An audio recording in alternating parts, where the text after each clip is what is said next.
Hello, and welcome back to the Commander's Guide to Casting the Last Spell. I'm Jade Star, and previously we've successfully defended Gildenberg, twice in fact.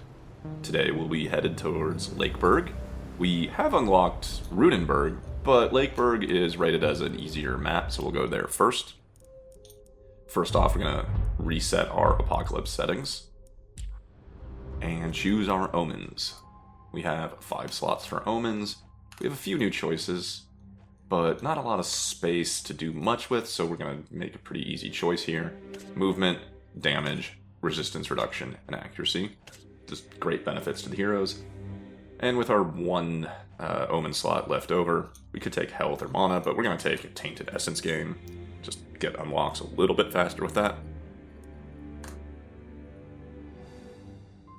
And then we are all set. I do like a little bit of description, just yeah, it used to be a nice peaceful lake town with tourism.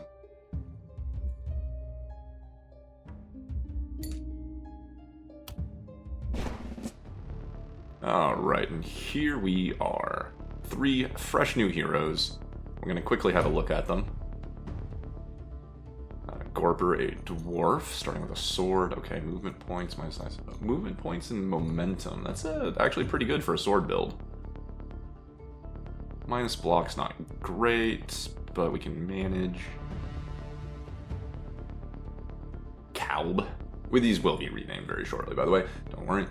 Is claustrophobic, which is really bad. Not having a helmet is just, ugh. Losing equipment slots is never good.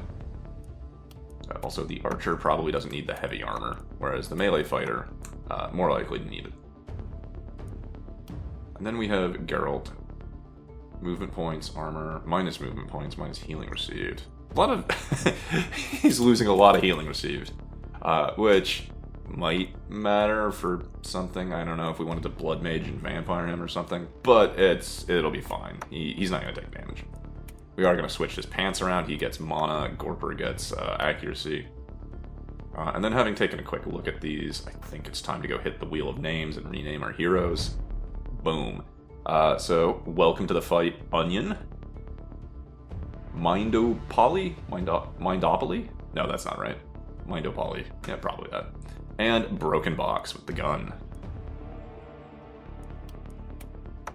Oh, I had thought that maybe, I just renamed them, Mindopoly would like to have some ranged option, so I took that offhand pistol off of Broken Box, or, yes, I'm gonna have to learn their names real quick. So Lakeberg is a really cool map. I was talking over, showing off the northern coast side, where there's some docks and some narrow paths that the clawers can take into the back of the haven. And then it also comes with a lot of walls pre-built. The southeast side especially has reinforced stone walls, and then 2 giant gates that actually are unique. You can't, I don't think you can repair them. You definitely can't build them. They are 3 tiles wide and have 450 HP, much like the stone walls. It was also about here, I realized I didn't spend my essence between maps, because there's not a pop-up to really tell you to do it. Oh, cat. Okay, cat is jumping across things. Sorry, where was I? So I didn't spend the Tainted Essence. You get a lot of Tainted Essence at the end of a haven, and on the map select screen, you really need to remember to click the button to go to the Oracle Arena and spend it, and I forgot. It shouldn't really matter for the first night. We'll spend it next night.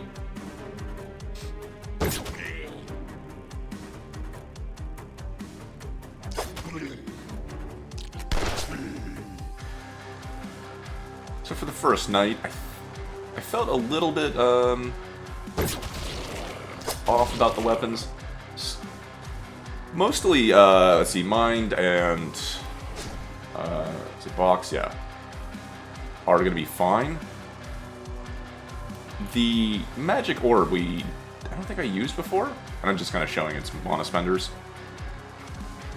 The Orb is a really good weapon, but maybe not a first night weapon. It is a weapon that does very well amplifying isolation stat. Its main attack here, in fact, actually has a pretty low amount of damage on a regular attack, using 80 to 105. It needs to roll near max just to one-shot a Knight 1 Claw.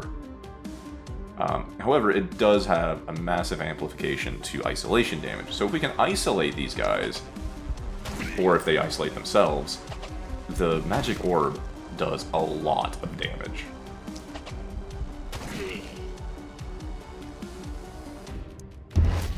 That said, for a Knight 1 weapon that doesn't kill clawers in one hit, it's actually really not good. Like, there we go. It goes from like 80 to 104 to like 160 to 180 on an isolated target. So it's very particular about where it's effective.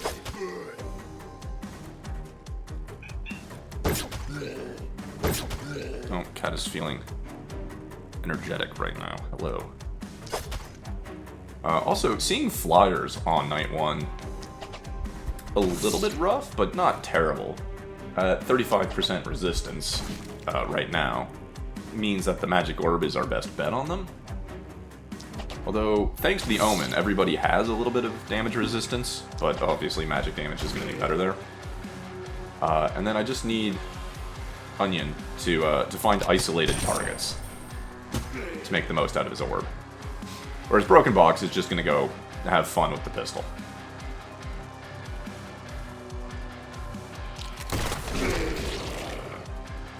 Having seen flyers and feeling like I was going to struggle a tiny bit on this first night with the weapons I was given, I'm actually spending mana. I know.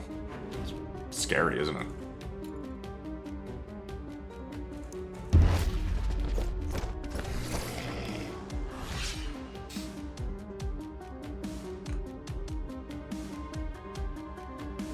Although it's hard to complain when you can get that many kills in one shot.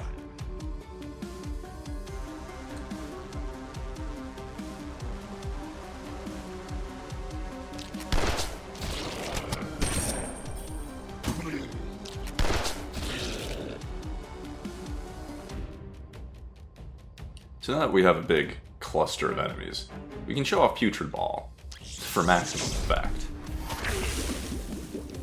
Well, it definitely killed the one in the center, but the poison damage on everything on the outside of the area of effect, I don't know if that does enough poison damage to be worth it, unless you have perks or poison damage secondary stat.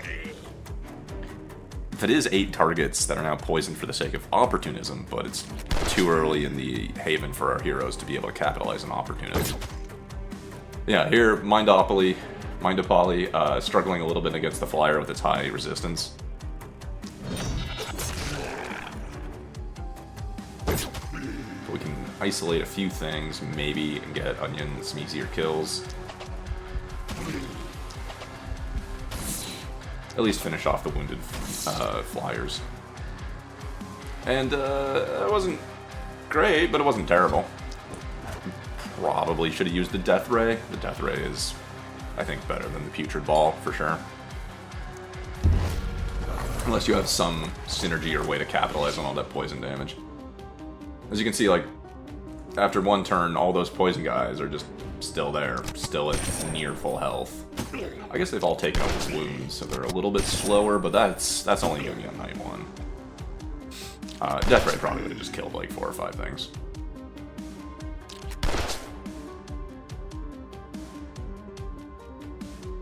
And speaking of, let's give Death Ray a try. Yeah, definitely feel like I should use that with my mana rather than Putrid Ball. Although when you see a giant cluster of these guys, it was hard to resist hitting a 3x3 square.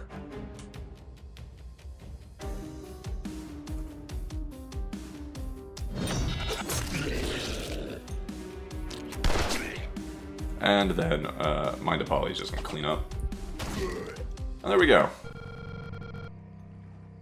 That actually wasn't as hard as I was thinking it was in the first turn or two. The winged are a little bit tough. I don't like the orb as a Knight 1 starter weapon for the mage. But we made do. I probably should have left the pistol on him.